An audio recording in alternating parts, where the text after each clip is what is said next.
ഇതൊരു വലിയ യാത്രയുടെ ഒരു ചെറിയ തുടക്കമാണേ. കുറേ നാളായിട്ട് പ്ലാൻ ചെയ്യുന്നതാണ്, പക്ഷേ പല പല കാരണങ്ങൾ കൊണ്ട് നടന്നില്ല.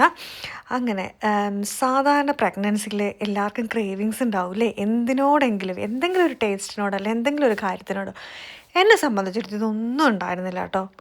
കിട്ടുന്നത് കഴിക്കും, ഈസി ആയിട്ടുള്ളത് കഴിക്കും എന്നല്ലാതെ ഒരു ഇഷ്ടക്കുറവോ ഉണ്ടായിരുന്നില്ല. അപ്പം ഇവർ രണ്ടുപേരുടെ തീരുമാനിച്ചതാണ്, അങ്ങനെ വിട്ടാൽ പറ്റില്ലല്ലോ, എന്തെങ്കിലും ഒളിഞ്ഞ് ഉള്ളിക്കിടപ്പുണ്ടെങ്കിൽ പുറത്ത് ചാടിക്കാമെന്നും പറഞ്ഞ് ഞങ്ങളങ്ങൊരു യാത്ര പോയതാണ്. പക്ഷേ ഇതെല്ലാം കണ്ടിട്ടും എൻ്റെ ക്രേവിങ്സ് ഒന്നും പുറത്ത് ചാടിയില്ല. എല്ലാത്തിൽ നിന്ന് ശകലിച്ചെടുത്ത് കഴിച്ചു, ടേസ്റ്റ് ചെയ്ത് നോക്കി എന്നുള്ളതല്ലാതെ എനിക്ക് പ്രത്യേകിച്ച് ഒരു എന്താ പറയുക, ഒരു സാധനത്തോണ്ട് ഇഷ്ടക്കൂടുതലോ ഇഷ്ടക്കുറവോ ഒന്നും തോന്നിയില്ല കേട്ടോ. ഒരുപാട് ഫുഡ് ഉണ്ടായിരുന്നു, അൺലിമിറ്റഡ് ആയിരുന്നു, നമുക്ക് കഴിക്കാമായിരുന്നു. പക്ഷേ അത്യാവശ്യത്തിന് കഴിച്ചു, അത്രയേ ഉള്ളൂ കേട്ടോ.